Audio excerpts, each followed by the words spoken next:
There's no fishy smell, no slippery slime, nor mountains of scales at Randy Hofman's fish house in Berlin. As a matter of fact, it really isn't a fish house at all. That's just our terminology. Randy calls it Eastern Shore American Woodworks. For you see, Randy Hofman carves antique wooden fish. I try to make them look 50 years old. There's a lot of homes that just are so much white drywall and everything and no personality, and then these little fish dress it up like, well, this could have been my great-grandfather's or something. Randy Hofman has been spawning and peddling fish for about 5 years now, and freely admits that when he first started, what spawned out was sort of unique and unclassifiable. I started out with a bluefish that looked kind of like a largemouth bass. It was so rough looking, it was a generic fish. We call it large fish. And then a small sunfish, bluegill kind of thing, we call it small fish. But as Randy put it, any kind of skills don't come overnight. And being the kind of guy who doesn't sound, look, or act as though he regularly has salmon eggs for dinner, quickly attained his goal. A lot of men may sit around and put 50 hours into one fish, and go, oh, it's the masterpiece, and then they say, and I want $500 for it because I put all that time. Well, I'm aware of production techniques, and I make the same neat-looking fish, but I just crank them out, and then my price is way low, and I'm the low end of the market. No, Randy Hofman of Berlin never has to venture out into the brine to get his fishing kicks. He just cranks them out in his basement workshop, and most times just finishes them off with the stroke of his artist sponge. There's a lot of forgiveness in folk art. It's like some guy didn't know what to do much, but he was having a good time doing it, and that's kind of the charm. So I crank them out. Another Patrick Henry is on the rise. Unlike the 18th century patriot and orator who shouted, "Give me liberty or give me death," our modern-day Patrick Henry is a quiet, distinguished-looking 37-year-old Berlin resident who will settle for paint and brush.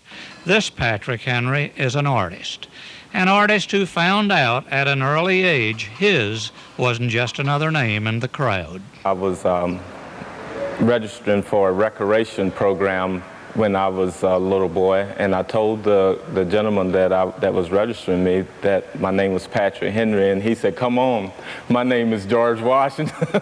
So I knew it was something different about my name then.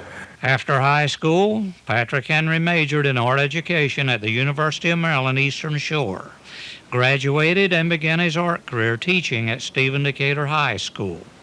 After 2 years unfulfilled, he walked away to make it on his own. I just had this fire burning inside of me to recreate the beauty of my area, and I swallowed hard and took the decision, and it was times when I thought I had made a serious mistake. To keep financially afloat, he mixed mortar and drove nails while painting in his spare time. Then came his big break. It was a point 4 years ago that I sold a painting to a real estate developer in the area, and he fell in love with my work and invested quite a bit of money in my talents. Today, Patrick Henry has 2 limited edition prints out, Beached at Assateague and Assateague Morning. Plovers at Assateague is on the way.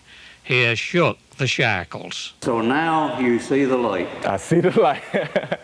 I really do.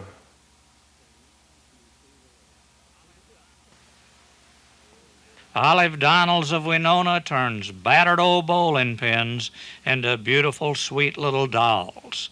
Has been doing it for 12 years. It's a hobby. I've retired, and I need something to do besides just sitting around. Olive Donalds does very little just sitting around. Last year, for example, she kept herself quite busy. I made 147 country dolls, one Christmas style, and I made 30 sets of Santa Clauses. Kept you pretty busy. Yes, it did. And I also made some snowmen. All out of bowling pins. Then there's dolls and witches on brooms, and, well, that ain't all. I dressed porcelain dolls, And then I make the stuffed scarecrows and the bear, and dress them as Amish people. And I make the small Amish people with movable arms. And Christmas mice and regular mice. And if I can find a pattern, I make it. Now, we're pretty sure she can come up with patterns, but we wondered where in the world she gets all those bowling pins. We should have known. She just happens to have a friend who owns a bowling alley in Salisbury. Mr. Tilghman was generous enough to dump 879 in my backyard. How many of them have you used? 600. 600 bowling pin dolls and still a counting. Undoubtedly a labor of love. Yes, there are no more strikes, spares, or splits for the bowling pins of Olive Donald's.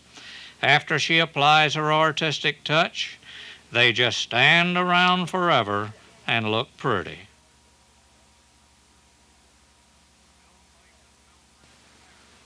Bill Pike of Milford is a bear of a man, soft-spoken and talented.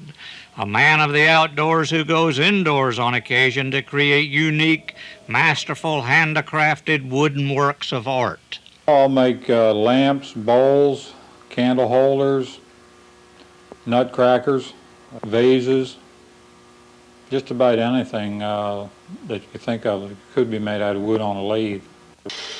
And the kind of wood he turns into objects of art is rarely seen at the local lumber yard.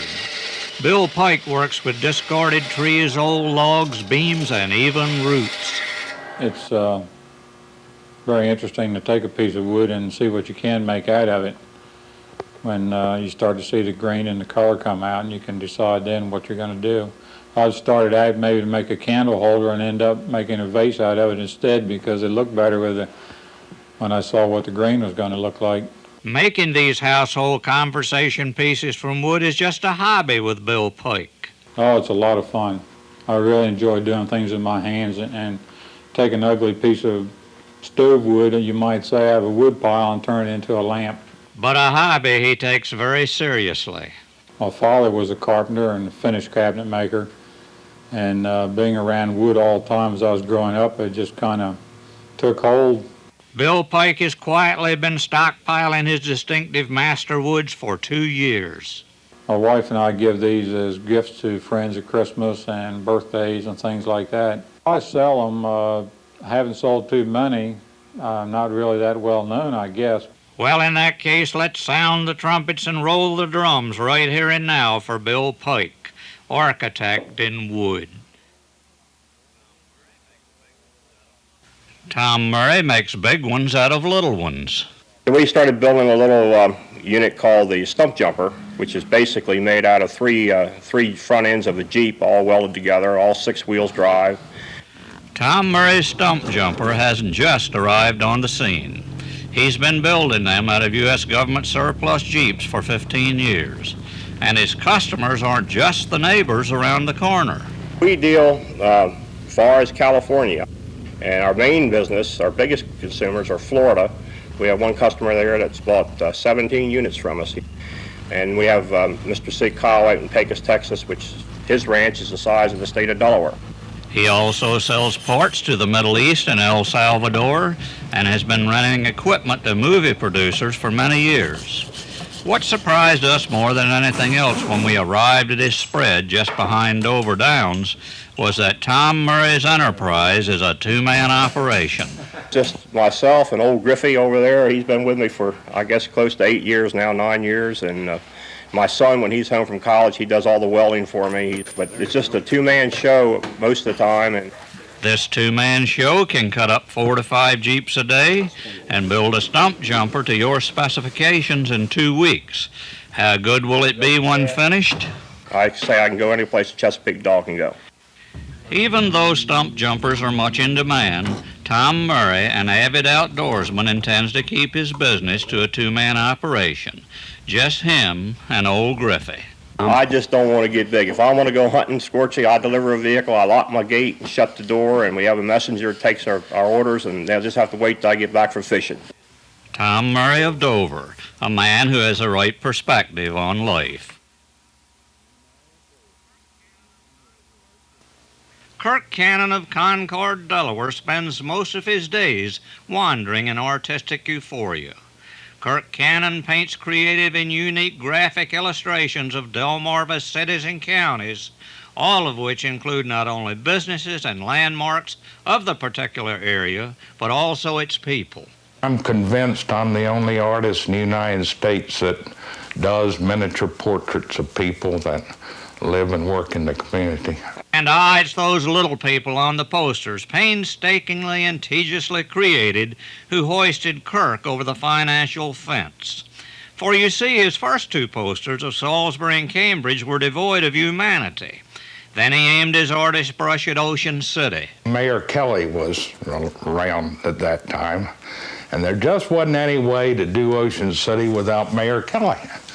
So I did the first miniature portrait of Mayor Kelly, and then he wanted Captain Craig of the Beach Patrol, and then some other people wanted it, and so on and so forth. And there at the Ocean Galleries, they were selling them, and a man came in and said that he was buying it because he knew somebody that was on there, and boy, the light bulb went off. Yes, right then and there, Kirk Cannon had stumbled upon a ticket to success, and it didn't take him long to punch it. From that day forward, people became the focal point of his graphic illustrations. But he soon learned a certain amount of vanity was involved. I did a poster up in Dover, and there was a girl there that was heavyset. And I made her heavyset. And she looked at it, I thought she was going to cry. And I said, that's it, never again. I slim everybody down. Kirk Cannon is currently working on his second poster of Salisbury. In time to come, his works will become Delmarva's version of the Dead Sea Scrolls. There's a lot of history in them. But for the present, they serve as fascinating conversation pieces and keep Kirk financially afloat. Just barely. Just barely. Kirk Cannon of Concord, the poster man, talented, creative, and unpretentious. Harry Muir of Fruitland builds model lighthouses. Been doing it now for 2 years, and you'd never guess what got him started.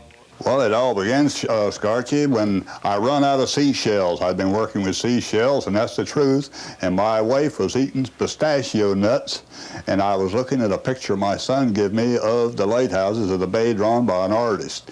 So I started with pistachio nuts, which... When Harry's wife couldn't eat enough pistachio nuts to keep him in building material, old Harry switched to balsa, and his business started booming. Or maybe business is the wrong word. Strictly a hobby. If you wanted to make a business out of it, you wouldn't make 50 cents an hour, Scorch. No way. In any event, Harry, slowed to a crawl by a heart condition, spends about 4 hours a day counterfeiting these historic, sea-surrounded beacons of days of yore. I'm getting better all the time at it. The more of them you make, the better you get at it. You learn little shortcuts and such stuff as that. My first one, I don't know why the people even wanted it, but they wanted it. So they got it. To date, most of Harry's lighthouses are replicas of long-departed sentinels of the Chesapeake. Hooper's Island, I got that. And of course, Tangier Island, you know, is right in the edge of the bay, and Hooper Straits. Then you got Solomon's Lump and all that, Pools Island, Drum Point. What's the favorite one that you do? The favorite one, believe it or not, is Wacomico River off Wingate Point, Great Shoals. More people want that than any of them, and shark fin. Harry Muir will tackle any lighthouse you have in mind, but don't bring him any blueprints. I started making them according to what people would ask me to make if I could find a picture of them. I suspect I've drove 3,500 miles looking for pictures of them, and I'm still having problems finding pictures of them.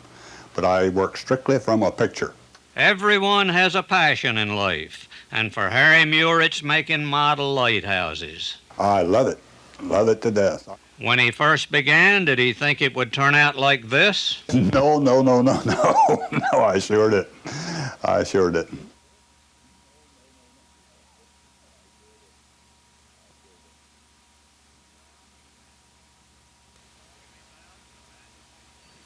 Jimmy Bowden of Assawoman, Virginia, was born 200 years after his time.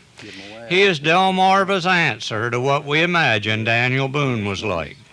Jimmy Bowden, a native Chincoteague in Carver, had spent a lifetime among friends and neighbors who could go down to the creeks and bays and dip dinner from the waters, whose every deal was sealed only with a handshake.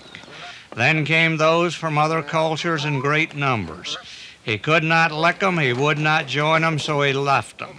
For Jimmy Bowden, you see, was not into change. He loves peace, solitude, and unspoiled nature. It's just so quiet. It's so nice over here. Got no horns a blowing. I got no tourists here. I fire a gun anywhere through here.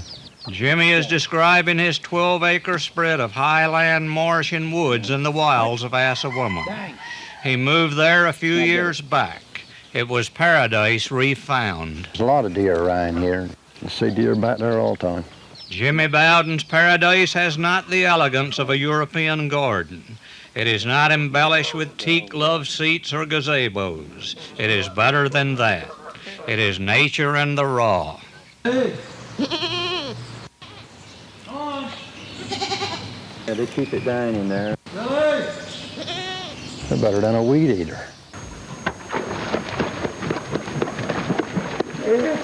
He's like a pit bull. He'll come near there, he'll eat you up. Anybody goes around that pen, he'll grab you if you're not watching. I'm in the mood more nights for carving than I am days because I won't be doing other things. I don't carve as many fish. A lot of decoys I carve them, I use them. You know, I'll hunt over them when I get through, I sell them. Jimmy Bowden has seen to it that his life will never again come up for reassessment. His spirit is again free to savor what is present. The sun, the creek, his dogs, the wildlife, and the contentment of just being there.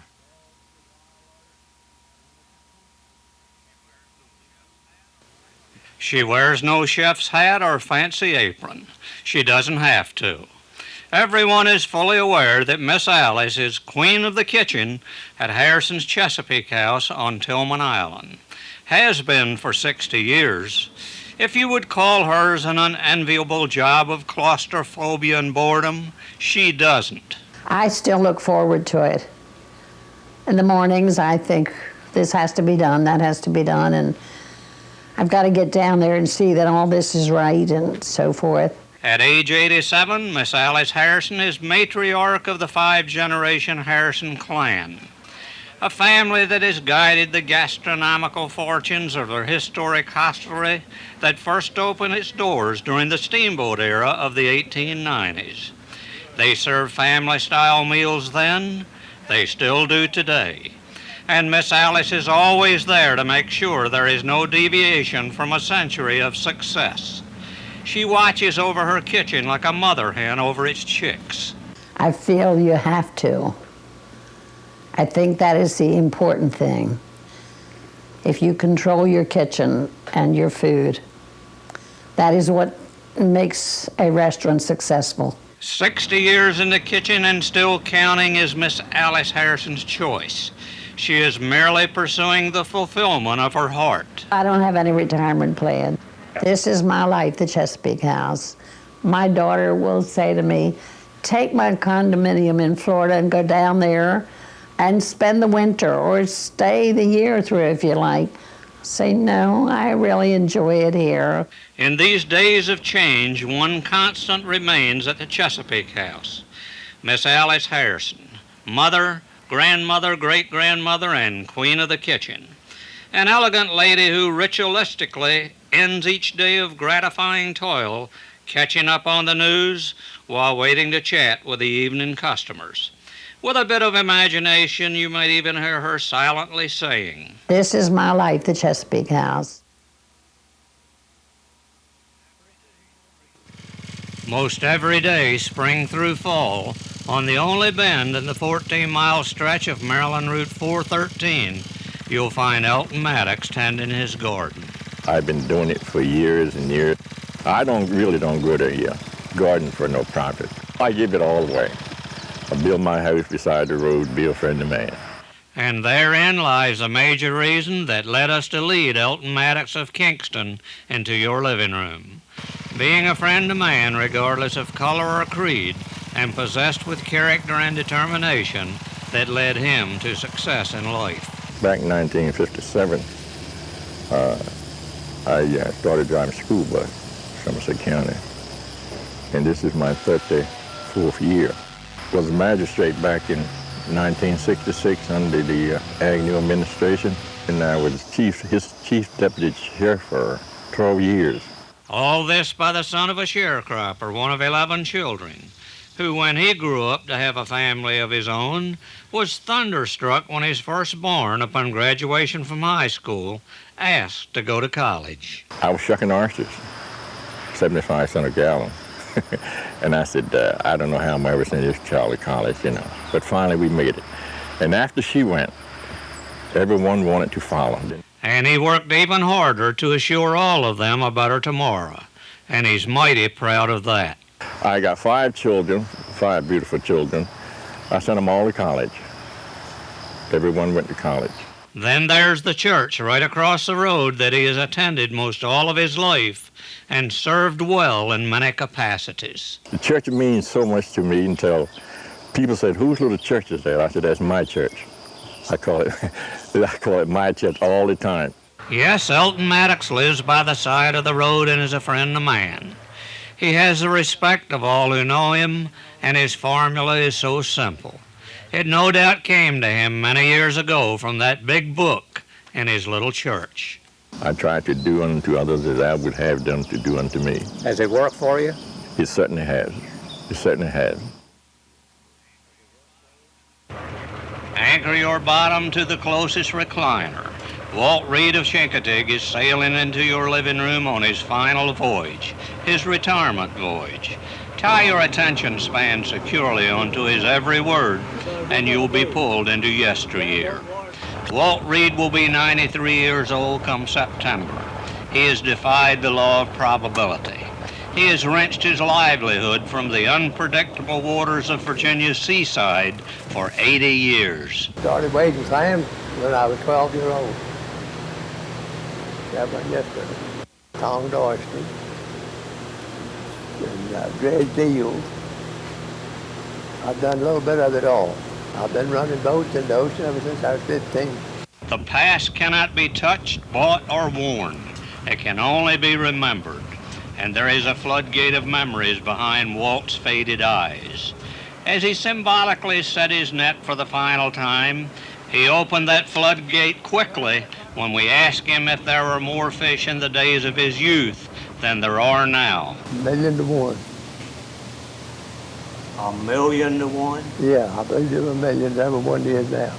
I've seen trout out on them sunken ships. So thick, I catch several times 1,000 pounds in one night by myself on a hand line.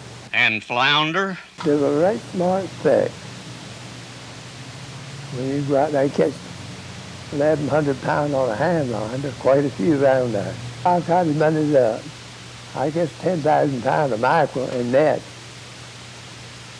in one night. What caused the decline over the years? The commercial dragger drove all the food away from the spawning ground. Walt Reed is what you might call a rough-cut diamond. During his lifetime, says he's eaten seagull eggs by the dozen, and everything that has feathers except a buzzard, but claims no special formula for his longevity. I guess because I behaved myself, done no drinking, no smoking, no swearing. I ain't gonna tell him the rest of it.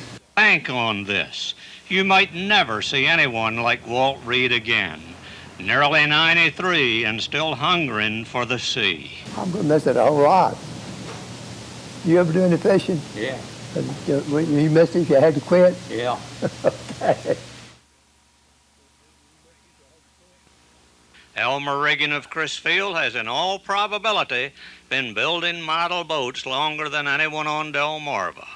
Maybe even longer than anybody anywhere. Ever since I was a kid.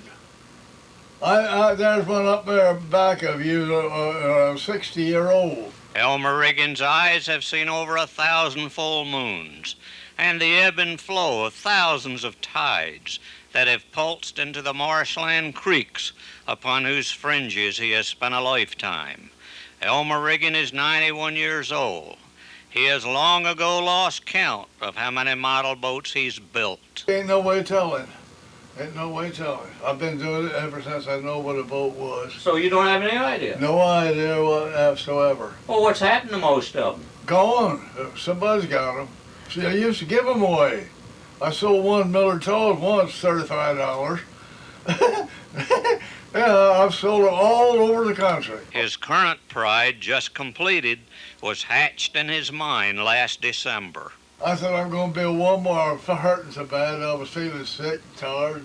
I said, I'm going to try to build one more. I'm going to build a 5-master. I said, this is going to be my last boat. I'm going to name her the Homeward Bound.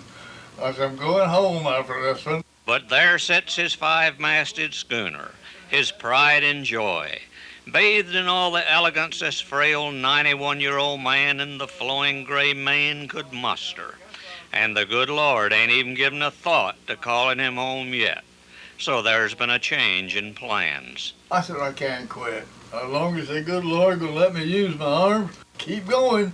Keep going he will, at his cluttered kitchen table in the cold of winter, and in his time-worn workshop out back, when the first warm southerly winds of spring blow off the Chesapeake. But I couldn't sit there in that chair and not do a thing in the world. I'd go haywire.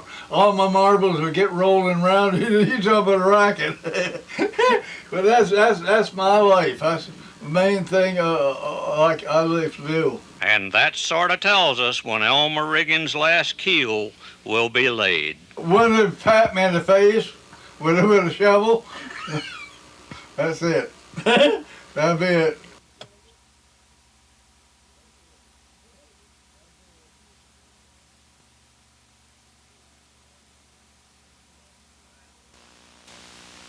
Who has the largest collection of baseball memorabilia on Delmarva? I probably do, I guess. As far as I know. Crawford Foxwell has been collecting baseball memorabilia for 35 years. From the Babe to the Thumper, from Home Run Baker to Cal Ripken Jr., they are all there in this tangible treasure of baseball memories in his Cambridge, Maryland home. It's a collection so extensive that Crawford hedges when asked how many items he's accumulated. I really don't know.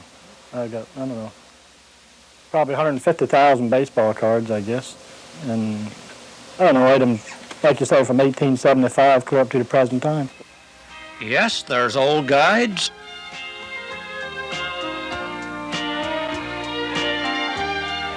Shelf after shelf of long discontinued magazines. And pictures galore.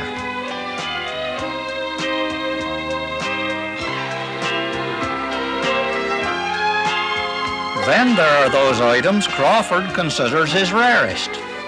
Well, some of the old baseball guides, I guess, and of course this ring I was telling you about. And the ring he was telling us about is Crawford's most prized possession. Well, this is a 1929 World Series ring that belonged to Max Bishop. He played with the Philadelphia A's. Evidently, his son sold some of his private stuff, and I picked it up at a show. And how about the most sought-after baseball cards? Well, the most collectors liked the most, it was the 1909 and 1910 cigarette cards.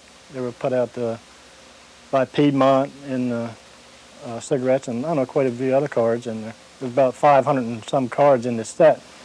And one of those cards of Honus Wagner is worth about $14,000. It's real scarce. Would Crawford get this treasured card if it became available? Somehow or other, we'd believe he'd make a deal. Cliff Crater of Laurel never met a radio he didn't like. I decided retired I needed a hobby, and by mistake I bought one old radio. I started by collecting at garage sales and yard sales, and I knew nothing about electronics.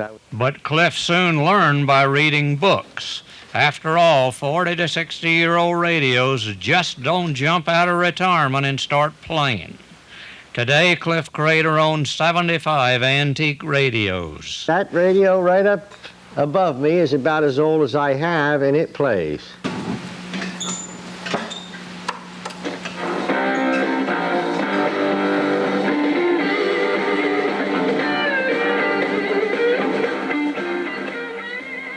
Sounds of the 90s coming from a 1928 radio. The old girl must be ready to roll over in her chassis. My favorite radio is the Atwater Kent. I think the Atwater Kent is about the best constructed radio that was ever made. I think it was the Rolls-Royce of old radios. Cliff Crater started listening to radio when he was 8 years old. I used to listen to Amos and Andy, The Shadow.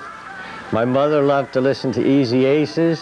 Although Cliff will freely admit the modern solid-state radio is a good radio with much more range than the old ones, he does have one reservation. I think that the old wood cabinet with the proper speakers and the proper attention to an old radio has much better sound like an old violin than the new stuff that they make today. Cliff does not sell antique radios, he only buys them, and they keep him busy. They don't all play. I haven't gotten around to fixing them all yet, Scorchy. I do a little bit, and then I fish. Cliff Crater, a man of my own heart.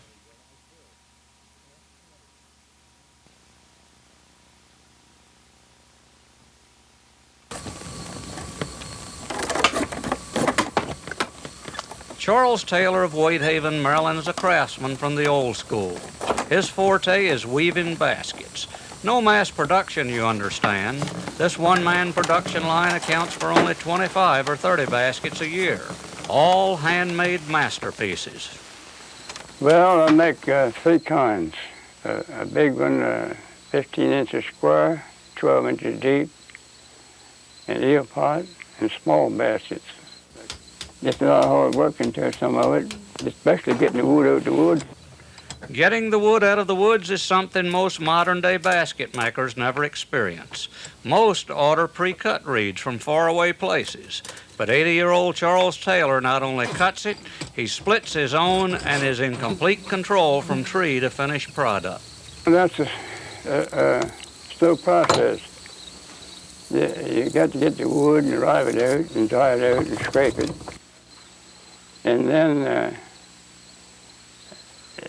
you put the ribs in and let them dry a day or two. Charles Taylor makes all his baskets from white oak.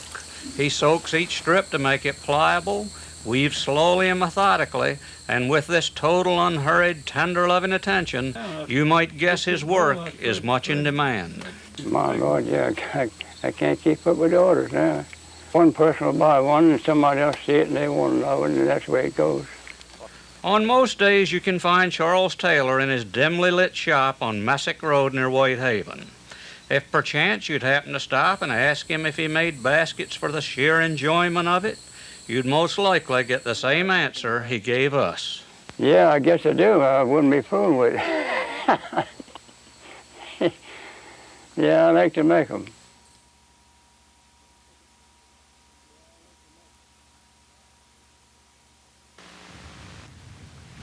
Honest Bob Pusey of Westover is a one-man agricultural operation on what he jokingly calls oleo acres, which in his own translation means a cheaper spread.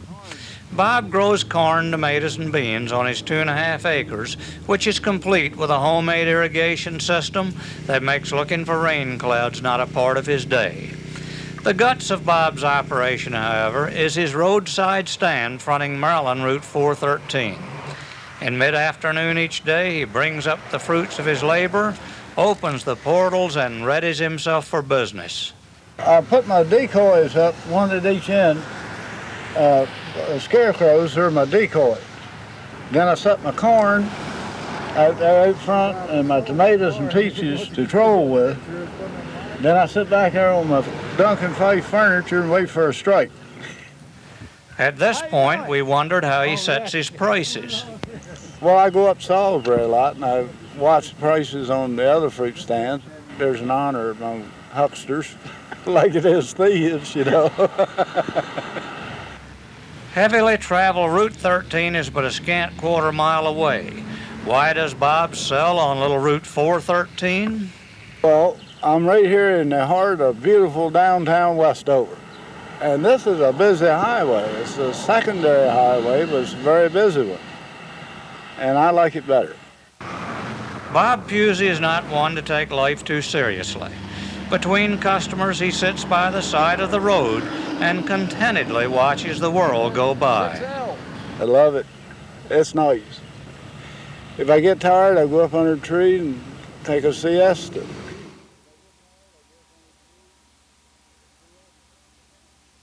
I want to present to you the king of country music of Eastern Shore, Mr. Bill Godfrey. Mr. Bill Godfrey, ladies and gentlemen. They came by the hundreds, those that remembered and those too young to remember. They came to honor Bill Godfrey, who for over 40 years was king of the Delmarva Country Music Hill until ill health forced him to quit in 1981. Country musician Boogie White describes him best. Bill's just been a country person. He's been associated with hundreds of musicians on the shore. Either they played with his band, or he's played with them, or he's affected their life. And this day they affected his. How do you feel about all these goings on today? Why, it's just fantastic. I never had so much VIP in all my life. And I don't really deserve it. But Bill did deserve it. Deserved every accolade they showered upon him, and was touched deeply with the reunion of his beloved original String Kings band who gathered for the occasion. And when all the honors were bestowed, foot-stomping, hand-clapping country kicked into gear, and the Red Man's Lodge in Salisbury was a-shaking. To be loved by everyone is the greatest wealth a man can have. Bill Godfrey has that wealth. And when they ask him, "Sing us one more song, Bill. Take us back to days of yore," he reached back and found it, and there wasn't a dry eye in the house. Here have I told you lately that I love you. Well, darling, I'm telling you now. Well, darling, I'm telling you now. Thank you, thank you. You're all very, very kind. Thank you.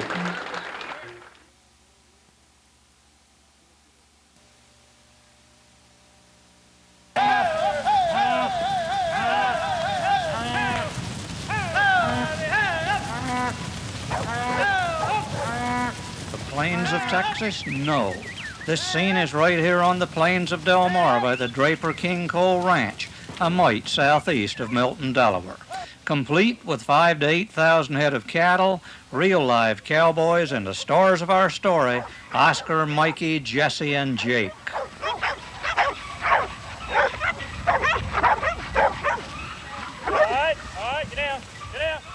Now, you won't find Oscar, Mikey, Jesse, and Jake listed in the American Kennel Club Book of Registry. They are a breed unto themselves. Well, these are called Callahua leopards. And these are crossed a little bit, but most of it is Callahuas. They crossed up quite a few dogs to get this type of dog. Tom Phillips is the ranch manager, and I confess that setters, pointers, and retrievers I know about. But Catahoula leopards? They were developed in Louisiana. They're bred to work cattle, and you can go in the woods and you can get cattle out of the woods with them, and they'll trail a cow until they get it, and then they'll bay at it. And work cattle they do, and we might add, work with a fervor. And pardon the pun, there are no dogs among them. Talk to them. Talk to them. Talk to them. There are some breeds of dogs who at times have a problem with quail and dove, some with ducks and geese. But for the Catahoula leopards of the 2,000-acre Draper King Coal Ranch, 1,200 pounds of beef on the hoof is only putty in their paws.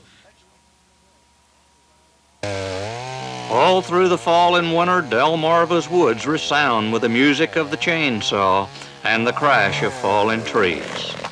For most of us who use and cut this renewable resource to fend off the fangs of winter, a four-wheel drive vehicle is a must. But not for Jim Agnew and his helper, Carl Stevens, of Zion Road in Wicomico County. One thing about this rig here is you can go where you can't get with other vehicles. You can turn around on a dime, and regardless of whether it's mud or thick, you can bush a small path through the woods and wind in right to the tree and get your wood. Jim's power is Cleat, his 10-year-old mule. The beauty part about this mule is we grow what he eats on this farm. We're not tied to OPEC. And another beautiful part is Cleat operates in all kinds of weather. Four-wheel drives may bog down in one of Delmarva's winter monsoons or wilt in the heat of the sun. But Cleat is aloof to these mechanical inconveniences. They'll start in 20 below zero weather as well as you will in 80-degree weather. You don't break fan belts and you have flat tires. You see we got iron tires on this rig. Jim and Carl cut and haul 4 loads a day a couple of times a week during the fall and winter months. All the wood coming off the 102-year-old family farm and all hauled in the convenient ancient dump cart. The good part about using a dump cart is you go to the house and you can just dump the cart right up. You don't have to rehandle the wood. And what does Cleat think of the dump cart and his contributions to the energy crunch? And get some wood. You can draw your own conclusions. Let's hear it for the little guys. Small of stature, big of heart. Not ponies, not dwarfs. They are miniature horses, and they are the pride of Ashley Acres Farm in Denton. Pound for pound, they can do anything the big boys can do, and require no special treatment. They require the same maintenance of a large horse, just everything in smaller amounts. I mean, you obviously have to feed them, you obviously have to have their feet trimmed, but they do not wear shoes. Miniature horses are not bred for Santa Anita, Rosecroft, or the Washington International. Because of their gentle, affectionate nature and small size, not more than 34 inches tall at maturity, they usually function best as pets. Wonderful pets. I've even had people that have had large horses all their life, retired, sold their farm, maybe built a little house or bought a house somewhere on an acre or so, and suddenly they realize they miss having a horse around. And now this is a whole new area for them. Rusty Bragg is farm manager at Ashley Acres. He proudly showed us some of the prides of this prestigious farm, all now bedecked in their winter coats. Later we stroll the 90-acre spread with Rusty. I just love them. I always have. These little guys, they just kind of seem to give you, whatever you give them, they give you back that much and then more. They're so small and so tiny that you handle them and they just love you. Right after they're born, we take them out for the next 2 or 3 weeks when we feed their mothers in the evening and hold them in our lap and rock them, because that's really their first association with a human being. And as a result of that, they get to be like puppies or anything else that's hand-raised, and they will literally follow you around. Ashley Acres is home to national champions. It also has a unique distinction, being the first ever miniature horse farm to participate in an inaugural parade. President Bush stood up and saluted to my grandson, and, you know, it was something that I think he'll always remember, and it was a thrill, and it was an honor to be asked. Ashley Acres Farm in Denton, where the little horse is king.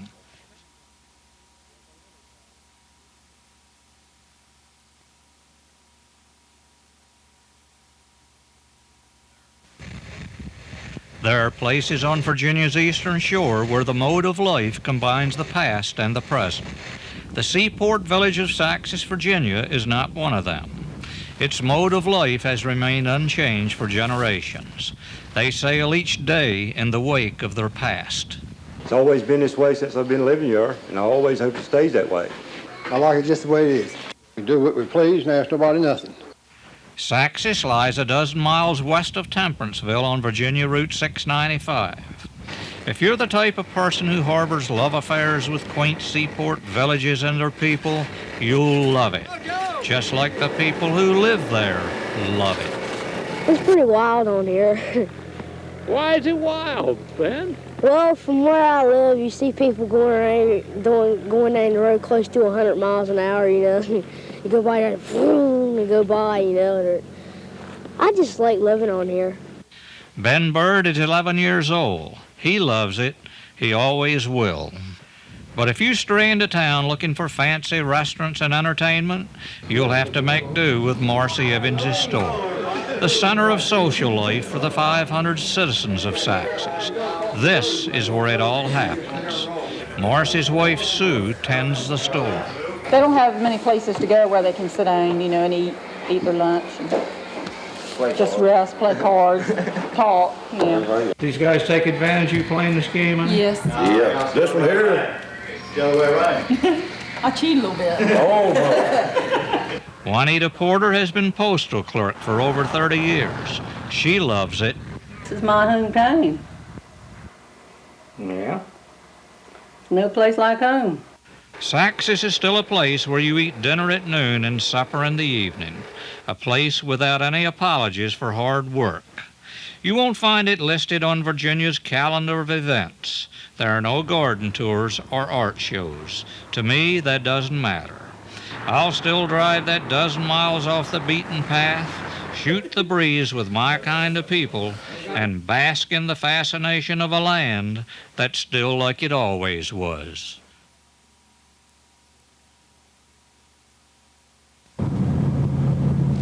Come travel with us today to the end of the world to visit with Miss Nora.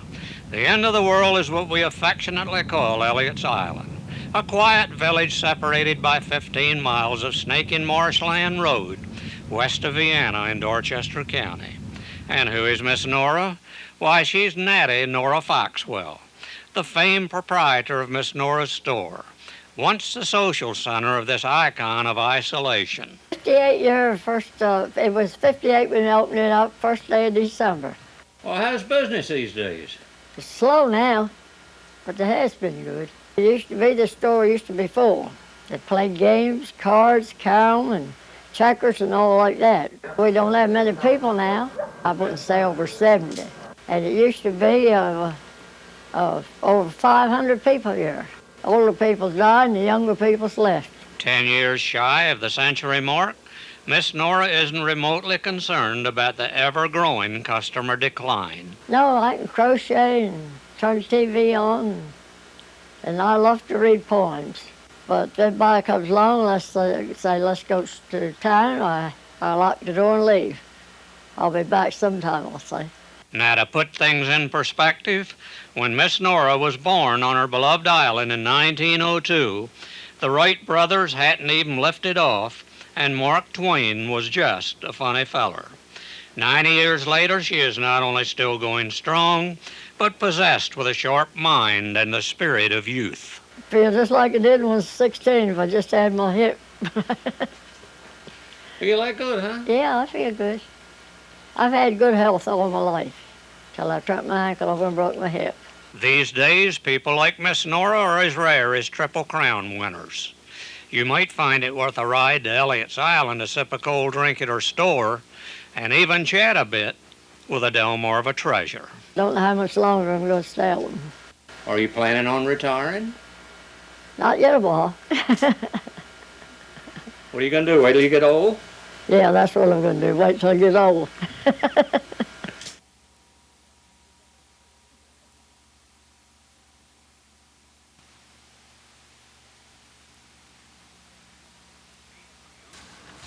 These are young waterfowlers in age and also in being a part of a program bearing the same name.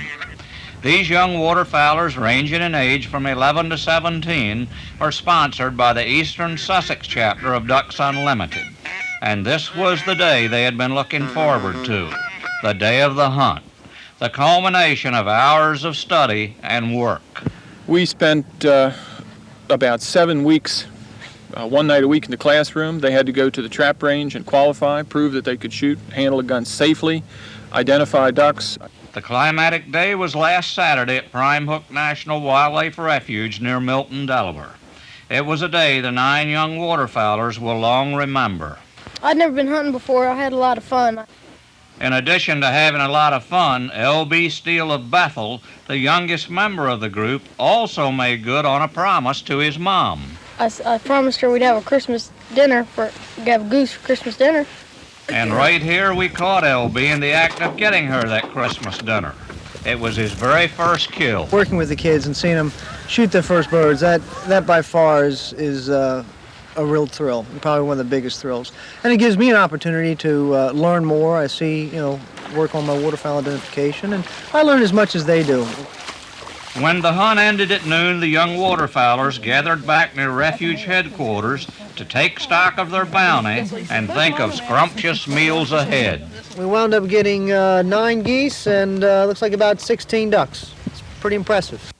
And like most all hunts, the aftermath is relished with as much anticipation as the hunt itself. The day had been frosty, the wind sharp, and the first order of business was the obliteration of shivers with a steaming bowl of Barbara Dugent's delicious venison stew. After tummies were full, the day was topped off with a goose and duck calling contest.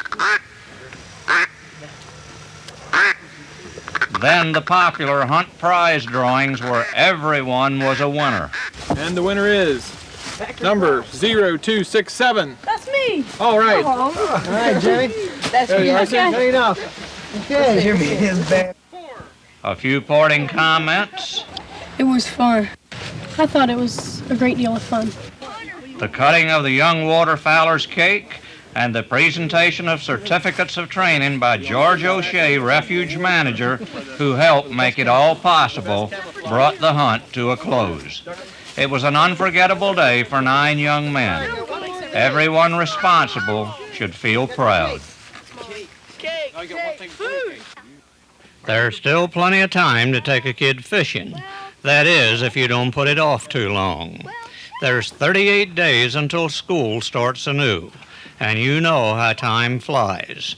Last week, the Kenton clan, namely Fletcher, Will, Tiffany, and Chubb, got in their fishing licks aboard Captain Butch Tawes' prime time at a Crisfield. Dads, Bill and Dave, went along as chaperones. We adhered strictly to Scorchy's theory of fishativity. Never take a kid fishing in rough water and take them where there's a good chance of catching something. Tangier Sound was no rougher than a crumpled sheet, and albeit no monsters were in residence, there were fish, and it doesn't take a big one to turn a kid's motor on. Oh, Fletchy's just pulling him in now. Oh, she got oil. Whoa, he's blowing up! Look at him! Tiff! Look. He's blowing up. Look at him, he's like a balloon. He did that without even being asked, Butch. Yeah. I told you you didn't have to. Oh, look at that.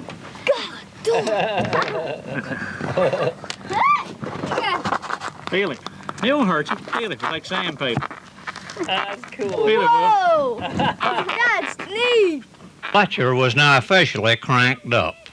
Now, Chubb, he's only 4 years old, but he didn't take a back seat to the big kids. He fishes tough. You got him? Chubb never quit fishing except for a few minutes to refuel. Then it was back to business. Fletcher hauled in a flounder before we could get the camera rolling, then got awful excited when Will caught a trout. Oh, no, he beat my other one. Will's got a trout. He's got a trout. Get him in the boat. Will wasn't overly impressed. Tiffany, well, we think Tiff didn't want to show the boys up, but she used an awful lot of bloodworms not doing it. In fact, we all used a lot of bloodworms. The boat looked like an elephant had had a heart transplant on it. Now, we'll admit that taking a kid fishing isn't as relaxing as lying and eyeing on the Riviera beach. It isn't supposed to be. It's a deserving adventure for the kid, and a memory for you that grows more meaningful as the years pass.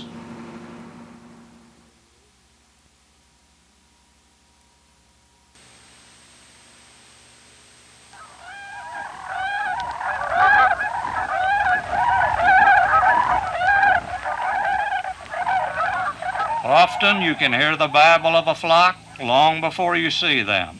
especially so on a fog-shrouded day. It is a rollicking noise they make, at times even mournful. This day they were weaving in and out, much like airliners waiting for landing or takeoff instructions from a fog-shrouded control tower.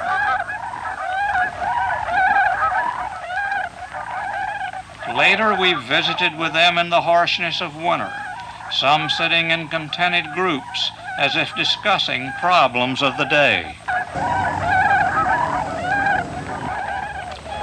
To become airborne, they race across the water, their webbed feet kicking up a wake of spray, then fly by on wings that hardly seem to move, but which convey a feeling of surging power.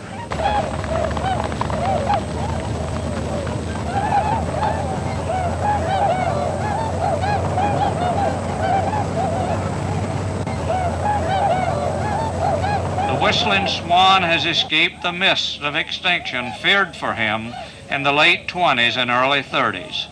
Each year, in greater numbers, he journeys from his summer home on the Arctic tundra. The Delmarva Peninsula is one of his stopovers. Records Pond seems to be one of his favorite spots.